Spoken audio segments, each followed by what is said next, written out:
Hello guys, आज हम समझेंगे second order close loop system के लिए ट्रांसफ़र फंक्शन हमारा कैसे आता है और अलग अलग जीटा की वैल्यूज़ पे हमारा ट्रांसफ़र फंक्शन जो आउटपुट रिस्पॉन्स कैसे बिहेव करेगा। तो second order close loop system का ब्लॉक डायग्राम कुछ ऐसे होता है। ये हमारा इनपुट सिग्नल है आर एस जाएगा, ये एडर है। नीचे से हमारा आता है फीडबैक गेन हम जनरली 1 लेते हैं। और जो हमारा जी एस है वो लेंगे omega n square upon S plus 2 zeta omega n. ये हमारा जी एस होता है। और यहाँ पे जो आता है वो हमारा आउटपुट सिग्नल होता है, वो होता है सी एस। तो इसका ट्रांसफ़र फंक्शन हम लिखते हैं c s upon r s, g s upon 1 plus g s h S,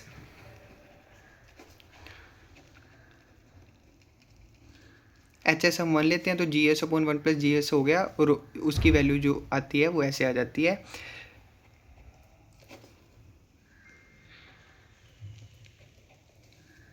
ये हमारा ट्रांसफ़र फंक्शन आ गया सेकंड ऑर्डर सिस्टम के लिए। तो इसके जो रूट्स हैं वो इस तरीके से निकलते हैं, s square plus 2 zeta omega n s plus omega n square equal to 0।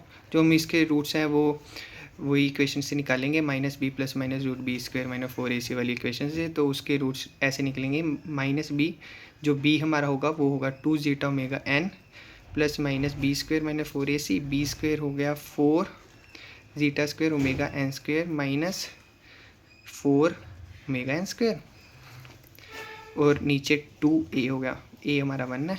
तो ये आ गया। यहाँ से हम 2, यहाँ से 4 ओमेगा एन स्क्वेयर बाहर निकालेंगे तो वो 2 ओमेगा एन होएगा। तो ये हमारा आ जाएगा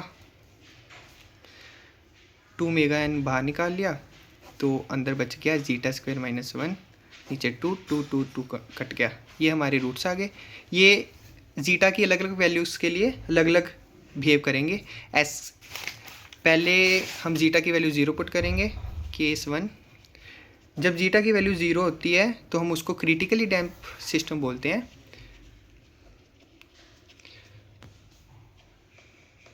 क्रिटिकली डैम्प सिस्टम के लिए जो हमारे रूट्स होंगे, अगर हम इसमें जीटा पुट करेंगे, हमारा एस क्या है, minus zeta omega n plus minus omega n zeta square minus 1। अगर हम इसमें जीटा 0 पुट करेंगे तो अंदर -1 बचेगा रूट में। दोनों रूट हमारे इमेजिनरी हो गए। तो जीटा 0 के लिए हमारे बोथ रूट्स आर इमेजिनरी।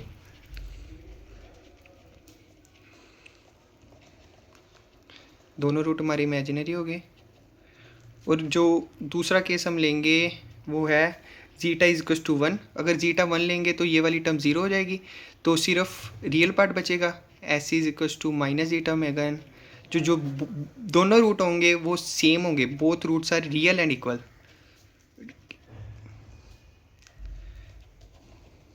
ये हमारा क्रिटिकली डैम्प के लिए होगा, क्योंकि जीटा 1 जो होती है वो वैल्यू होती है क्रिटिकली डैम्प के लिए।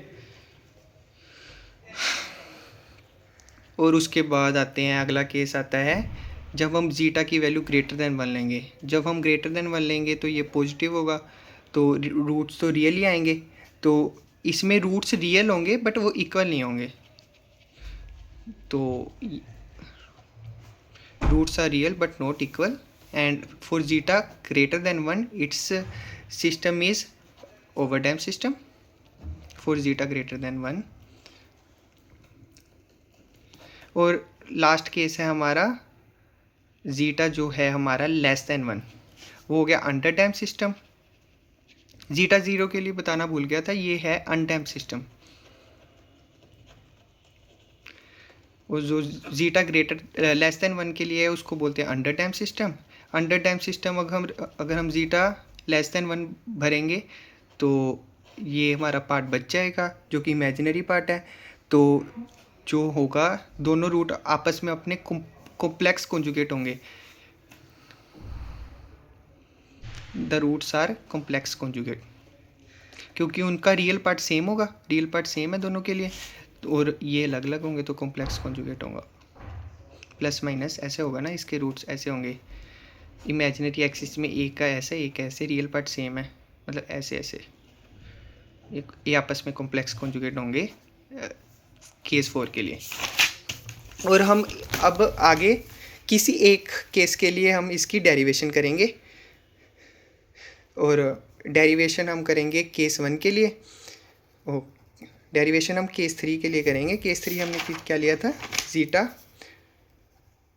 ज़ीटा लेस देन 1 के लिए हम डेरिवेशन करेंगे, और ज़ीटा लेस देन 1 के लिए जो हमारी डिनोमिनेटर है वो है 2 del omega zeta omega n s plus omega N square equal to 0।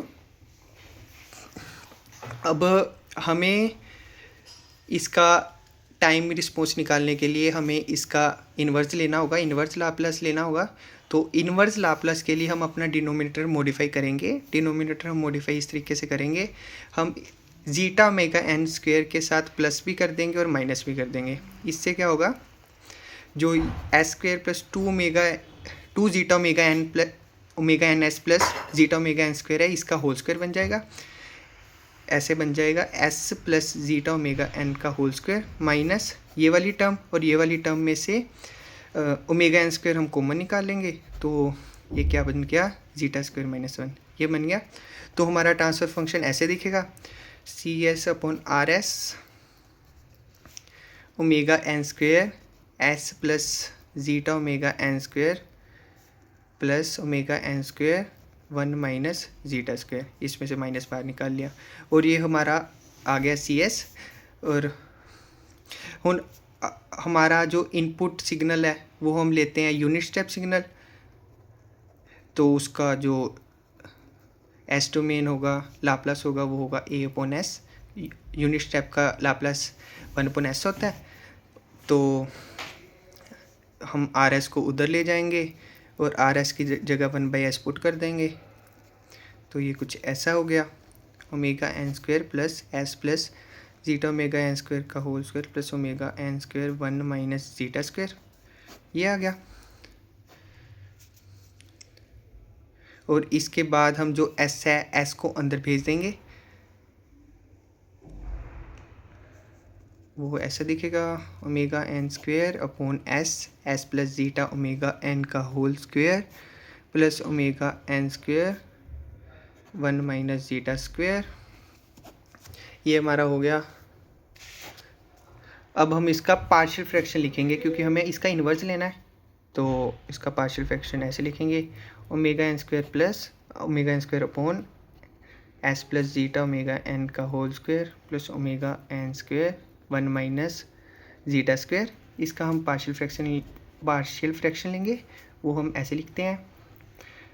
ये तो सिंपल आ जाएगा, और जो क्वाड्रेटिक के लिए होता है उसका ऊपर लीनियर आता है। तो S plus zeta omega N का whole square plus omega N square 1 minus zeta square. और इसके बाद हम इसकी ए बी सी की वैल्यूज़ निकालेंगे। इसको सिंप्लीफाई करने पर ए की वैल्यू आती है 1, बी की वैल्यू -1, सी की वैल्यू आती है -2 zeta omega n. Hope partial fraction आप सबको निकालना आता है, तो हम इसमें टाइम वेस्ट नहीं करेंगे, तो सीधा आगे लिखेंगे। तो ये आएगा C S is equal to 1 upon S minus S plus 2 zeta omega N upon S plus zeta omega N का whole square plus omega N square 1 minus zeta square, ये आ गया। तो इसके बाद हम इसको अलग अलग करके लिखेंगे इन दोनों चीज़ों को। तो ये ऐसे लिखा जाएगा 1 अपॉन एस, ये माइनस में है, हम यहाँ पे 2 ज़ीटा ओमेगा एन है, ज़ीटा ओमेगा एन को अलग कर देंगे, क्योंकि नीचे ये टर्म बन रही है ना s plus zeta omega N square, और उसका ऊपर नीचे होल स्क्वायर बन रहा है। तो ये इन्वर्स होता है कोस का। तो आई होप आप सबको पता होगा, S plus zeta omega N नीचे उसका whole square plus omega N square 1 minus zeta square.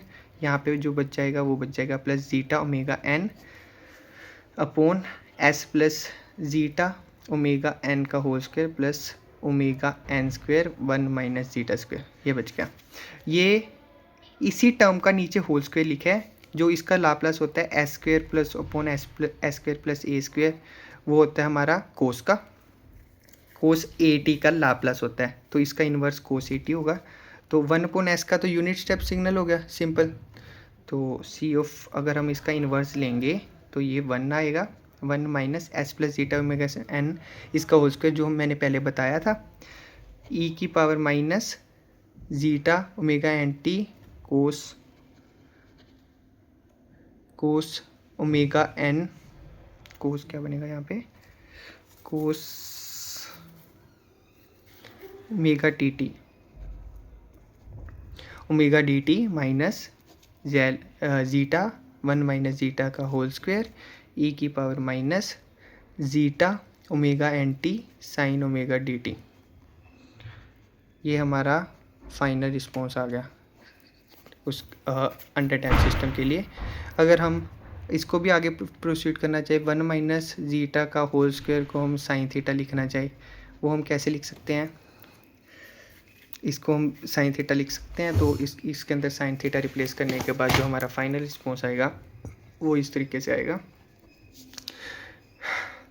C T 1 minus e की power minus zeta omega N t under root 1 minus zeta square sine theta, वो sine theta बन गया cos omega D t plus cos theta sine omega D t. I hope ये final response होता है under damped system के लिए time response. I hope आप सबको ये समझ आया होगा। Thank you.